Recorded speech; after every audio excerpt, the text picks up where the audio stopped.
Titãs que se cuide, porque nós temos uma nova candidata à melhor série da DC Comics.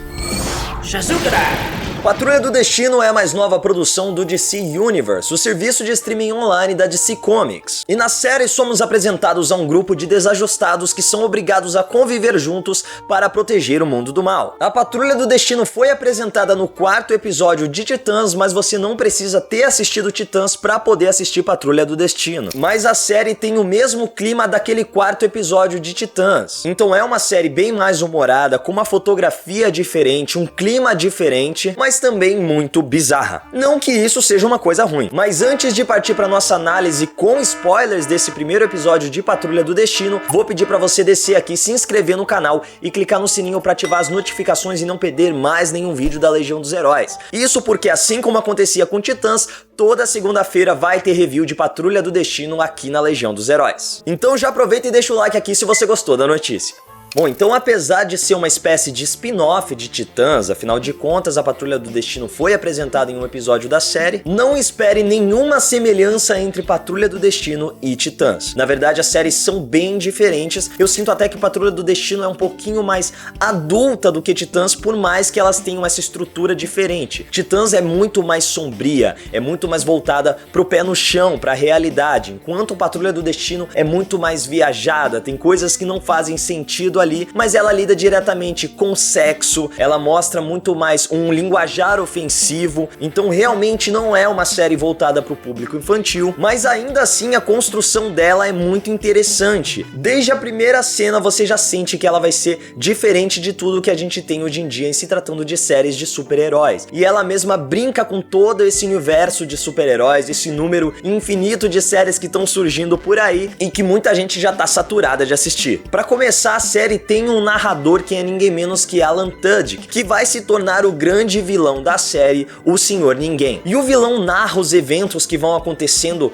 com uma certa ironia, um certo descaso, como se ele tivesse de saco cheio daquilo que tá acontecendo. Então se você assistiu esse primeiro episódio de Patrulha do Destino, mas não tá familiarizado com o time, com os vilões deles, o Senhor Ninguém foi um dos primeiros vilões a ser apresentado na história da equipe, mas depois disso ele ficou de lado durante quase 20 anos. Nos anos 80 ele voltou a ser utilizado nas histórias dos personagens e aí ele teve um plano de fundo muito maior e a gente entende mais das motivações dele. Enfim, o Senhor Ninguém é simplesmente um cara que nasceu pra ser vilão e ele queria isso desde o começo. A sua natureza era maligna, ele falava: cara, tudo o que eu mais quero na vida é ser um grande vilão e lutar contra grandes heróis. E a maneira que ele encontrou para alcançar os seus objetivos foi se submeter a experimentos nazistas de um médico escondido no Paraguai. Lá o corpo dele acabou sendo fragmentado, separado em diferentes dimensões, e assim ele se tornou o Senhor Ninguém. Apesar de não ficar claro nesse primeiro episódio, mas quando eu falar você já vai começar a encaixar as peças ali, a principal habilidade do Senhor Ninguém é sugar a sanidade dos seus adversários. Então é por isso que a gente tem alguns momentos que não fazem tanto sentido ali, algumas coisas que você vê e fala: cara, mas como assim isso tá acontecendo nessa série? O que vai acontecer no futuro dessa série, sendo que eu tô vendo essa coisa que não faz sentido nenhum? Então já são os poderes do Senhor Ninguém se manifestando ali. O legal é que como a gente tem ele narrando a série, a gente vê a série mais ou menos do ponto de vista do vilão, mas mesmo assim ele não tenta trazer os espectadores pro lado dele. É como se ele fosse um narrador neutro, mas a gente vai descobrindo que ele tem uma participação na história sim. E o bacana é que ele quebra a quarta parede quando faz isso, ele se relaciona diretamente com os eventos que estão acontecendo na história e vai conversando com a gente que tá assistindo a série. Então dá uma dinâmica bem diferente que a gente ainda não viu em uma série de super-herói. Ele até deixa bem claro que essa série não vai ser como as outras, apesar de ser mais uma série de herói. Mas é claro que o principal atrativo da Patrulha do Destino são os personagens. E é muito bacana porque a Patrulha do Destino nunca foi um grupo de relevância dentro da DC Comics. Talvez lá nos anos 60, quando os grupos começaram a se tornar mais relevantes, quando o X-Men ganhou força, apesar dos dois times serem lançados mais ou menos na mesma época, muita gente faz uma comparação falando que a Patrulha do Destino são os X-Men da DC Comics, e a gente tem várias correlações ali que dá pra gente fazer esse comparativo, mas não coloquem isso na cabeça. As equipes são completamente diferentes, elas agem de maneiras diferentes, elas têm motivações diferentes, apesar de ambas mostrarem a união de personagens que não são aceitos na sociedade por serem diferentes e que acabam encontrando um lugar onde eles possam conviver sem essa visão negativa que a sociedade tem sobre eles. Mas nada de comparações com X-Men aqui. Tá bom. Então logo de cara a gente conhece o personagem do Brendan Fraser, que vai se tornar o Homem-Robô. E não conhecemos apenas o personagem, a gente também conhece a bunda dele. Em uma cena de sexo que você não esperava ver nos primeiros 5 minutos de Patrulha do Destino. Mas funciona mais ou menos como aquela cena do Robin e o Fuck Batman. Fuck Batman. É pra logo de cara você entender qual é a proposta, qual é o tom que essa série vai carregar daqui pra frente. Então Brendan Fraser era um piloto americano de automobilismo, mas que não levava uma vida muito regrada. Depois de um acidente, ele acorda 5 anos no futuro e descobre que foi transformado em um robô. Na verdade, a única coisa que ficou intacta do seu corpo foi o seu cérebro, e o doutor, o Chief Niles Calder, acabou fazendo um experimento para continuar dando vida àquele piloto agora na pele de um robô.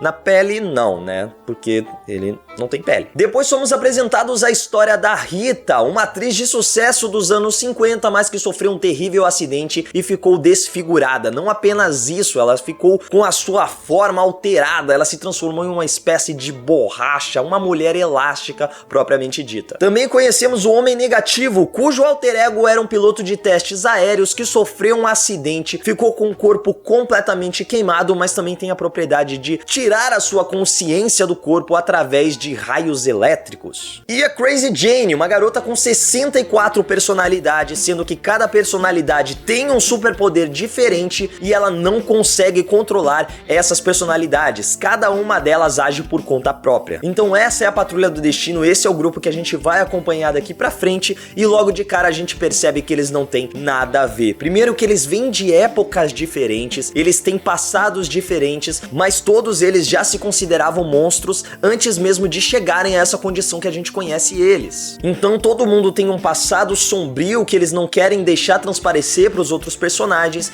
inclusive o Chief, o Niles Calder. Então o Chief é um personagem que une os outros, é um personagem que você vê ali como uma espécie de pai, uma figura paterna para todos os outros personagens, mas ainda assim ele também esconde os seus segredos. Parece que ele esconde um segredo de cada um dos personagens ali. Alguma coisa ele não contou para eles. E no primeiro episódio a gente descobre que pro Homem-Robô foi o fato da filha dele ainda estar viva. É interessante porque nessa história do Homem-Robô a gente tem alguns plot twists que vão mudando a percepção do personagem e a nossa própria percepção dele. Então ele acorda acreditando que uma coisa aconteceu, ele descobre que outra coisa aconteceu e depois vem a revelação de que na verdade a filha dele ainda tá viva. E pra gente isso também vai tendo efeitos diferentes, porque a gente tem uma primeira impressão dele que é alterada depois da primeira revelação, que muda mais uma vez quando a gente tem uma nova revelação do acidente que ele sofreu. Então é uma estrutura narrativa muito rica, que você não espera o que vai acontecer, por mais que ainda seja uma série de super-heróis. Então eu acho que o principal fator dessa série que pode ser muito forte para ela superar Titãs, para ela se tornar uma das melhores séries de heróis que a gente tem atualmente, é o fato dos personagens serem muito ricos e muito bem desenvolvidos em uma estrutura narrativa que também é muito rica e que tem a liberdade de brincar com todas essas coisas. Ela pode colocar um drama familiar, ela pode colocar uma personagem que se derrete inteira e que ataca uma cidade, ela pode colocar uma personagem que muda de personalidade e que tem um impacto muito grande na história, porque na verdade a gente tem, então a gente tem a Patrulha do Destino ali com 5 personagens. Não, a gente tem uma Patrulha do Destino com 70 personagens, porque uma só são 64. E todos esses personagens são obrigados a conviver, porque eles não são aceitos pela sociedade, eles são estranhos, eles são bizarros. Então o único refúgio que eles têm são eles mesmos. Mas eles têm que aprender a se aceitar, eles têm que aprender a conviver, enquanto tem um cara todo fragmentado que tá sugando a sanidade deles e coloca um burro peidando no céu. Como você não vai amar essa série? Então a gente teve esse primeiro episódio que serviu para apresentar os personagens, pra gente entender um pouco mais do background deles e como eles se uniram, e já apresentando um pouco do vilão e quais vão ser as implicações que a equipe vai ter ao enfrentar o Senhor Ninguém. Enquanto a gente já fica com uma pulga atrás da orelha ali com o Chief, sendo que ele pode estar escondendo mais coisas do que a gente realmente acha que tá vendo ali. Eu gostei demais desse primeiro episódio de Patrulha do Destino, acho que gostei mais desse primeiro episódio do que que o primeiro episódio de Titãs, então acho que essa série tem muito potencial para se tornar uma das grandes séries baseadas em histórias em quadrinhos. E o legal é que é uma equipe totalmente desconhecida, então eles têm essa liberdade de brincar com os personagens, apesar deles estarem sendo bem fiéis às histórias deles. Mas no geral, Patrulha do Destino me agradou muito e eu fico muito feliz com isso, porque daqui pra frente, toda segunda-feira vai ter análise de Patrulha do Destino aqui e eu adorei a série. E você, o que você achou do primeiro episódio de Patrulha do Destino? Comenta aí embaixo e já aproveita pra seguir a Legião dos Heróis nas nossas redes sociais e me segue lá também. É isso, Legionários, e que a força esteja com vocês. Nós somos uma série adulta, toma um peitinho aí, ó. Apesar de ser uma série adulta, que nos primeiros 5 minutos já tenta deixar isso claro, com a exposição de peitinho, o principal poder do Senhor Ninguém é sugar peitinho aí, ó. Pra mostrar um peitinho aí, ó. E você, o que você achou do peitinho de Patrulha do Destino?